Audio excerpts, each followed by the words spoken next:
Você sabia que todo cristão deveria ser muito útil para a sociedade? Ele deveria ser uma influência positiva no trabalho, na escola, entre os amigos. E a Bíblia nos ajuda a conhecermos os princípios que nos fazem mais úteis para a sociedade.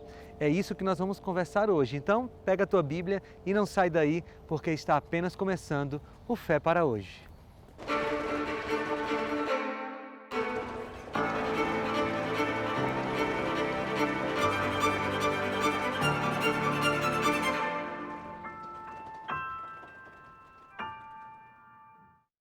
Você sabe como funciona, não é? Aqui no Fé para Hoje, todas as vezes que nós entramos no ar, nós oferecemos um presente. E o presente é o DVD O Sentido da Fé. Aqui eu gravei 15 temas que vão te ajudar a se aprofundar na tua fé cristã e a ter argumentos para conversar com outras pessoas a respeito da sua fé. Aqui você vai encontrar, por exemplo, o tema 9, que diz Fé e o Pecado. Esse é o título. Nesse tema você vai conhecer profundamente o que é o pecado e como Deus solucionou esse problema. No tema 13, Fé e o Julgamento Final. Como é que vai ser esse julgamento e como nós devemos nos portar diante dele? São 15 temas que vão realmente fazer você crescer espiritualmente. E para você pedir esse material que é de graça, completamente de graça, você não paga nem taxa de postagem, é só entrar em contato conosco. Você pode entrar em contato, por exemplo, pelo site biblia.com.br.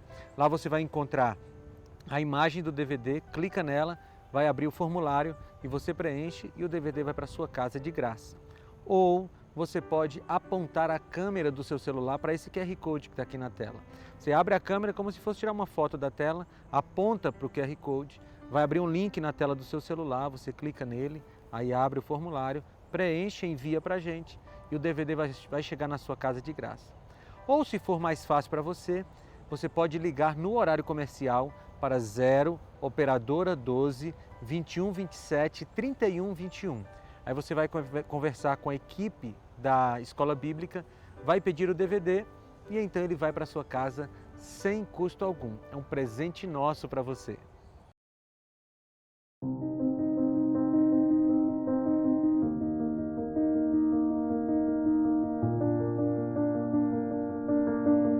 Eu quero começar o nosso encontro de hoje lendo um texto bíblico para você dos Provérbios.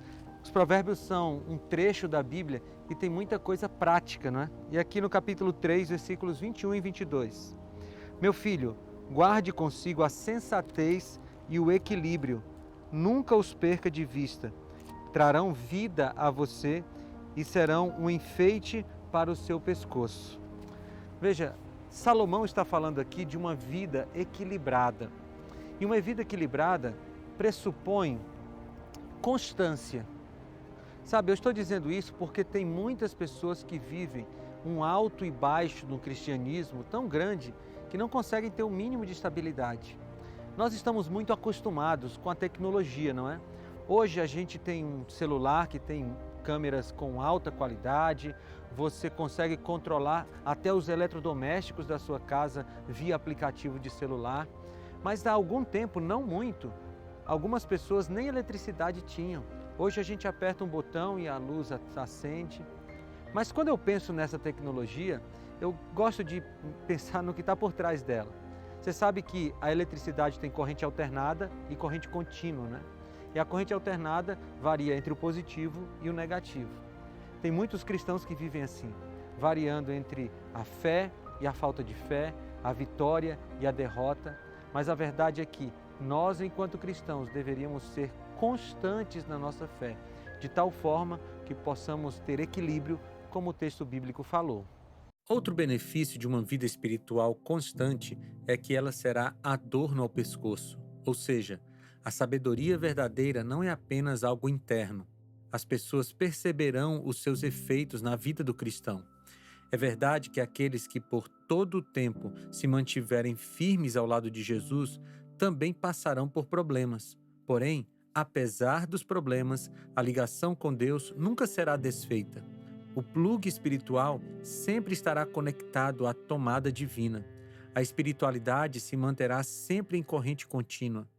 Deus nos convida a viver essa experiência perene e nos promete que os que confiam no Senhor recebem sempre novas forças, voam nas alturas como águias, correm e não perdem as forças, andam e não se cansam. Isaías 40:31.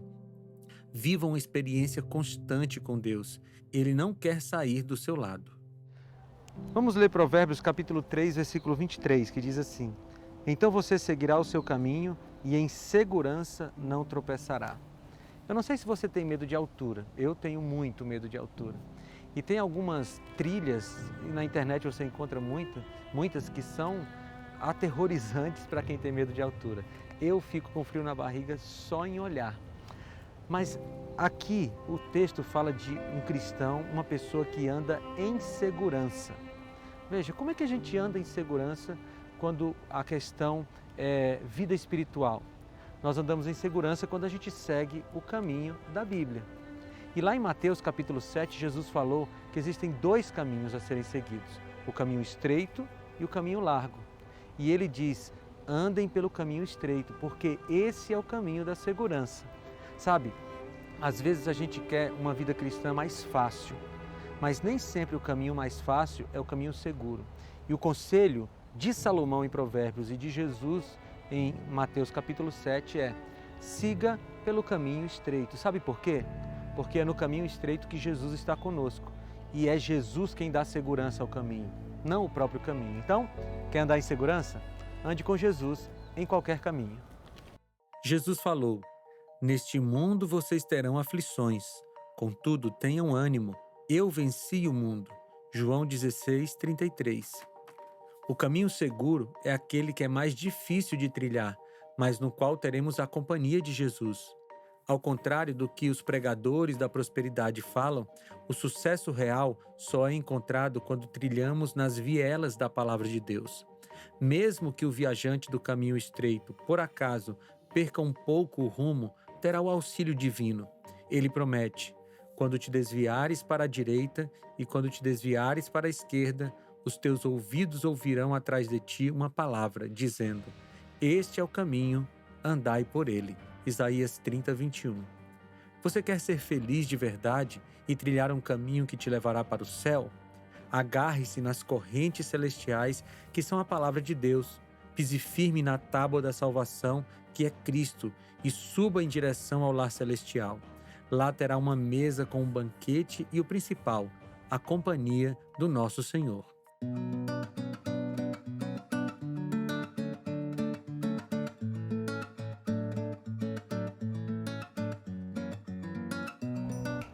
Nós estamos aprendendo com a Bíblia princípios que farão com que tenhamos uma vida útil.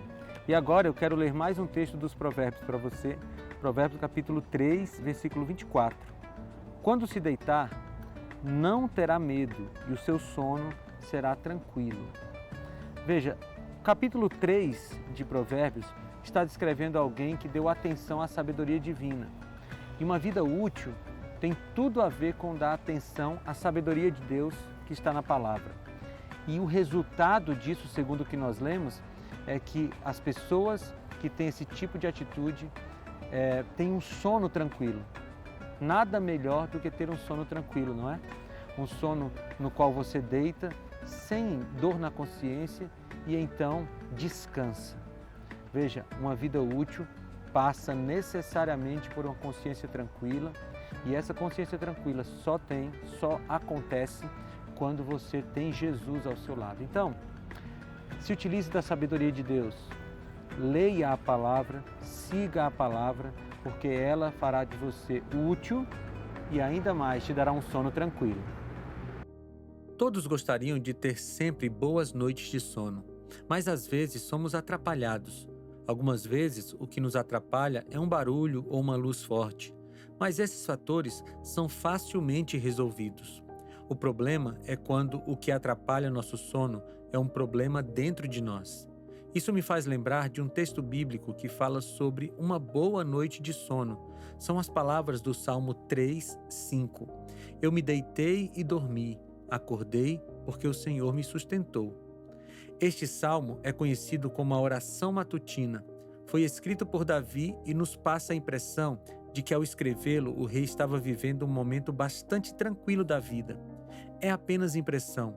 Esse sono tranquilo de Davi acontecia no meio de um problemão. Davi começa o salmo expressando os sentimentos e as circunstâncias pelas quais passava. Ele diz: Senhor, como se têm multiplicado os meus adversários? São muitos os que se levantam contra mim. Muitos dizem da minha alma, não há salvação para ele em Deus. Salmo 3, 1 e 2. Todo o texto é uma oração que sai do coração de Davi para o coração de Deus. Naquele momento, o homem segundo o coração de Deus passava pela aflição de ser perseguido pelo seu próprio filho, Absalão. Ter alguém querendo matar você já é algo terrível, mas quando esse alguém é seu próprio filho, então as coisas pioram. Absalão estava dando um golpe político-militar no seu próprio pai. Davi estava sofrendo muito, imagina, sendo ameaçado de morte pelo próprio filho. Mesmo assim, Davi conseguia dormir. Isso só é possível quando você tem uma ligação muito íntima com Deus. E uma vida útil pressupõe uma vida de tranquilidade, mesmo no meio da provação. Deixa eu te falar uma coisa. Você não precisa ausência de problemas para que você tenha paz. O cristão que está com Cristo, ele tem paz em meio à tempestade.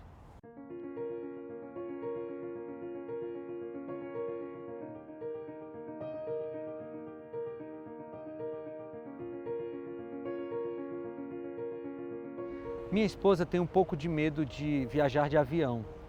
Quando ela entra no avião, ela fica logo tensa. Eu, pelo contrário, quando eu sento ali na poltrona, eu durmo antes do avião decolar. Às vezes ela reclama um pouco porque não tem o companheiro acordado ao lado para dar aquela força. Mas sabe, às vezes as pessoas não conseguem dormir nem quando estão em casa, porque estão com o coração em turbulência e atribuem essa falta de sono aos problemas. Mas eu quero reforçar o que eu falei sobre Davi e Absalão, porque aqui no Salmo 3, no versículo 3 e 4, diz assim: Mas tu, Senhor, és o escudo que me protege, és a minha glória e me fazes andar de cabeça erguida. Ao Senhor clamo em alta voz e do seu santo monte ele me responde. Aí no 5 ele diz: Eu me deito e durmo e torno a acordar, porque é o Senhor que me sustém. Esse salmo foi escrito no contexto da perseguição de Absalão contra Davi. Ou seja, a falta de sono não está diretamente ligada aos problemas. A falta de sono está ligada à falta de Jesus na nossa vida. Muitas vezes nos esquecemos do que Deus já havia prometido e das coisas que Ele fez em nossa vida e ficamos aflitos quando nos deparamos com um novo problema. Mas se avaliarmos o nosso passado e contabilizarmos tudo o que Deus já fez por nós, perceberemos que Deus já cuidou muito e isso indica que Ele continuará cuidando. Nada temos que recear quanto ao futuro, a menos que esqueçamos a maneira em que o Senhor nos tem guiado e os ensinos que nos ministrou no passado. Mensagens Escolhidas, página 162. Pensar no que Deus já fez por nós nos ajuda a confiar no que Ele ainda fará. Esta era a confiança que fazia Davi dormir tranquilo. Para ter boas noites de sono, mesmo em meio às turbulências da vida, basta entrar em íntima comunhão com Deus através da oração e ratificar as suas promessas de proteção através da leitura da sua palavra. Davi dormiu tranquilo enquanto corria risco de morte. Você pode dormir tranquilo em qualquer situação. O segredo está em deitar-se e ter Deus ao lado. Faça das promessas dele o seu travesseiro. O sono virá em seguida. Às vezes, nós cristãos esperamos que uma vida cristã útil seja uma vida cristã sem problemas. E essas duas coisas não são sinônimos. Sabe, uma vida cristã útil é uma vida cristã que serve os outros e que serve a Deus apesar dos problemas. A grande questão dos problemas é que eles devem vir sem que nós os provoquemos. Sabe, a gente pode até passar por problemas, mas que eles não sejam provocados por nós. E tem um texto aqui de Pedro, na sua primeira carta, capítulo 3, versículo 14, que diz assim: Todavia, mesmo que venham a sofrer, porque praticam a justiça, vocês serão felizes. Ou seja, o sofrimento do cristão, ele só pode ser provocado por uma prática da justiça. Vou tentar ser mais claro.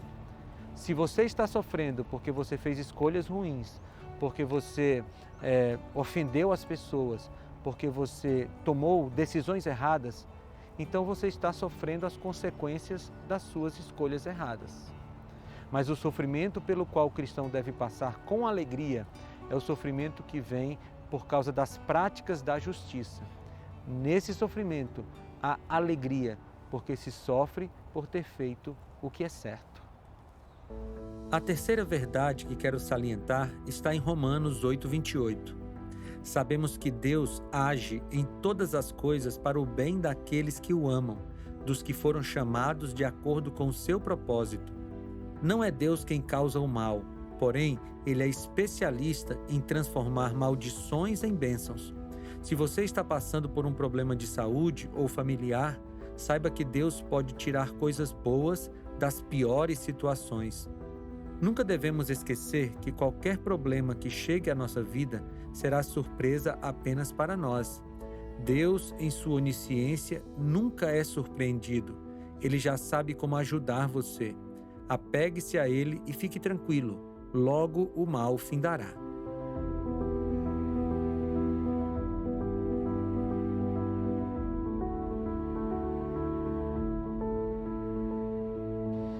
Eu quero ler um texto para você do livro de Provérbios que nos dá uma dica muito boa de como ter uma vida útil. Provérbios capítulo 3, versículo 27. Quando for possível, não deixe de fazer o bem a quem dele precisa. Eu sempre me lembro da vida do pastor luterano Martin Niemöller. Ele inicialmente apoiou o Terceiro Reich, lá aquele regime de Hitler, mas logo depois ele percebeu o que estava fazendo e se tornou oposição. E quando ele fez isso, ele foi enviado para o campo de concentração e sofreu demais. E aí ele escreveu algumas coisas a respeito de se abster de combater o mal. E essas coisas são muito úteis para a gente meditar hoje. Um dia vieram e levaram meu vizinho, que era judeu. Como não sou judeu, não me incomodei. No dia seguinte vieram e levaram meu outro vizinho, que era comunista. Como não sou comunista, não me incomodei. No terceiro dia vieram e levaram meu vizinho católico. Como não sou católico, não me incomodei. No quarto dia vieram e me levaram. Já não havia mais ninguém para reclamar. Essas palavras do pastor Niemöller são uma adaptação de um poema russo e expressam com profundidade uma questão visceral da sociedade do seu tempo e também do nosso tempo. As pessoas que podem fazer o bem, mas se omitem de fazê-lo. Esse é um assunto dos provérbios. Todos os dias nós temos oportunidades de fazer o bem. Existem pessoas com fome nas ruas, crianças pedindo dinheiro nos semáforos, vizinhos doentes precisando de um amparo, um colega de classe precisando de uma ajuda acadêmica, dentre muitos outros. Se você prestar atenção, perceberá muitas possibilidades ao seu redor. Algumas vezes nos furtamos de fazer o bem. Parece que a gente esquece que o nosso Mestre, ele veio à Terra para fazer o bem pelos outros. Imagine o tamanho do esforço de Jesus. Ele estava no céu, adorado pelos anjos, glorificado.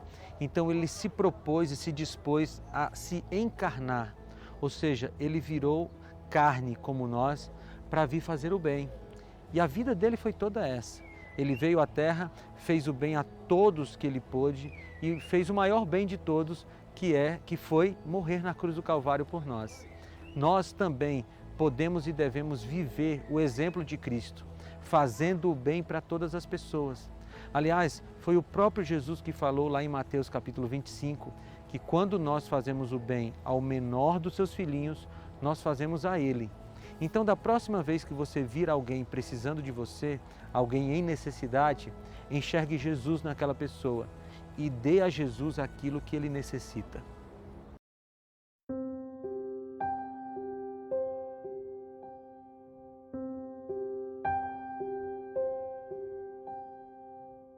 Eu quero continuar falando sobre uma vida útil. E aqui tem o texto de Provérbios 3:28 que diz o seguinte: não diga ao seu próximo, volte amanhã e eu darei algo a você, se pode ajudá-lo hoje. Eu não sei se você já entrou em contato com a história de Irena Sandler. Ela era uma enfermeira que trabalhava nos guetos de Varsóvia durante a Segunda Guerra Mundial. Ela ficou conhecida como o anjo do gueto de Varsóvia, porque a situação dos judeus a incomodou muito e ela começou a tirar judeus do gueto e levar para lugares seguros. Inicialmente, ela tirava os judeus dentro de ambulâncias. Ela trabalhava como enfermeira, então ela ia levando em ambulâncias, mas ela começou a desconfiar que seria presa. Então ela começou a levar de outros métodos, em caixas, e ela chegou a levar uma criança judia dentro de uma caixa de talheres, só para tirar da situação do gueto. Em outubro de 1943, ela foi descoberta e presa. Foi brutalmente torturada, mas resistiu firmemente e não contou para onde tinha enviado cada um daqueles judeus. Ela foi então condenada à morte. E quando ela estava no local da condenação, um alemão, que ela nunca soube quem era, tirou ela de lá de maneira escondida, colocou ela num caminho e disse: corra. E ela correu sem parar, mesmo estando com os pés feridos. Quando terminou a guerra, constatou que todas as famílias das crianças salvas tinham morrido. Irena Sandler salvou da morte mais de 2.500 crianças. Ela explicou: a razão pela qual resgatei as crianças tem origem no meu lar, na minha infância. Fui educada na crença de que uma pessoa necessitada deve ser ajudada com o coração, sem importar a sua religião ou nacionalidade. Por não se omitir de ajudar quem precisava, mesmo sob risco de morte, hoje existem mais de 2.500 linhagens de famílias como fruto do esforço de Irene Sandler.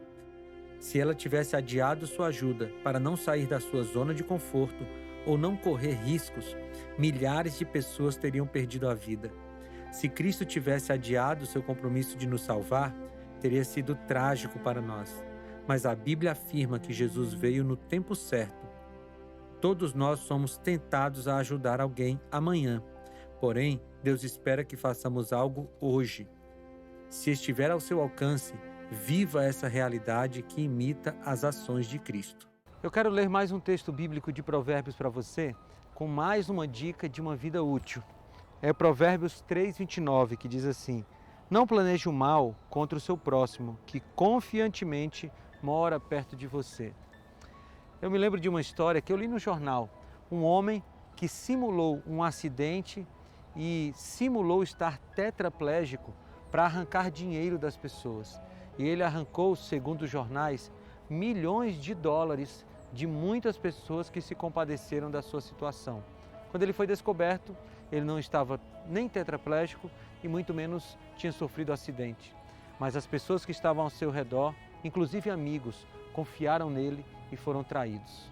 Sabe, o conselho de Provérbios para a gente é que uma vida útil é uma vida que não trai as pessoas, nem aqueles que estão mais próximos, nem aqueles que estão mais distantes. É uma vida que gera confiança e que trabalha com confiança.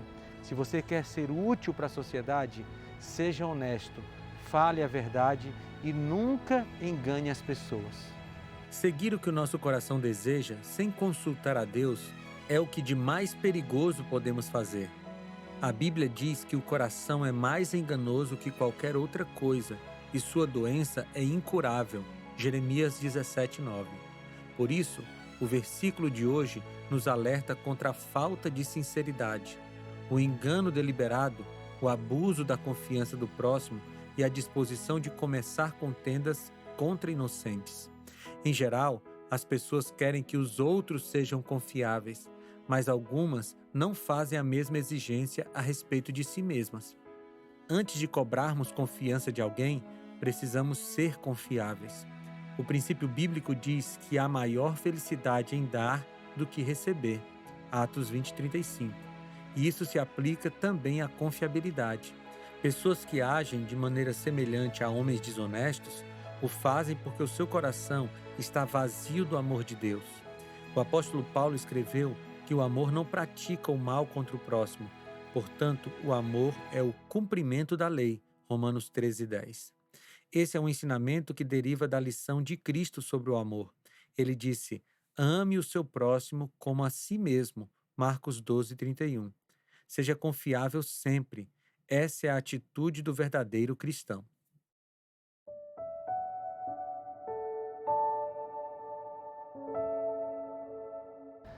Nós vivemos em um período de muita judicialização das questões, né? Tudo é processo judicial. O que a Bíblia nos aconselha a respeito desse assunto? Veja, é um assunto amplo, mas eu quero ler só um texto para você, que está em Provérbios capítulo 3, versículo 30. Não acuse alguém sem motivo, se ele não fez nenhum mal a você. Bem, esse é um princípio que nós encontramos na Bíblia. Se você vai entrar em alguma questão contra outra pessoa, que seja uma questão verdadeira. Isso parece muito óbvio, né? Mas talvez você conheça alguém que mentiu a respeito de outra pessoa e que tentou prejudicar essa pessoa. Veja, o cristão trabalha exclusivamente com a verdade. Não sei se você já viu cenas de tribunais, mas as pessoas colocam a mão sobre a Bíblia para jurar que vão falar apenas a verdade. Veja, nós não precisamos colocar a mão sobre a Bíblia, precisamos ter Cristo dentro do coração. Quando algum de vocês tem uma queixa contra o irmão na fé, como se atreve a pedir justiça a juízes pagãos, em vez de pedir ao povo de Deus que resolva o caso? Que vergonha! Será que entre vocês não existe alguém com bastante sabedoria para resolver uma questão entre irmãos? É claro que existe, mas o que acontece é que um irmão em Cristo leva ao tribunal a sua queixa contra outro irmão e deixa que juízes pagãos julguem o caso. Se o fato de existirem questões entre vocês já mostra que vocês estão falhando completamente, não seria melhor aguentar a injustiça? Não seria melhor ficar com o prejuízo? 1 Coríntios 6, 1-7. Nós vimos várias dicas bíblicas para uma vida útil. Como eu comecei essa nossa conversa falando, eu quero terminar.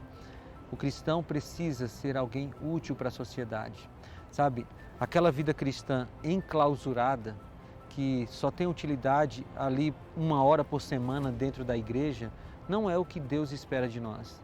Deus espera que você seja muito útil para o seu vizinho, para o seu colega de trabalho, que as pessoas que estão ao seu redor sintam a influência do Evangelho em você. Sabe aquele texto de Mateus 5, que nós somos o sal e a luz? Pois é, nós precisamos dar sabor à vida das pessoas, iluminar a vida das pessoas. Então, no final dessa nossa conversa, eu tenho um convite para você. Se disponha a deixar Deus entrar no seu coração e seja útil para as pessoas que estão ao seu redor. Esse é um chamado de Cristo para você e para mim.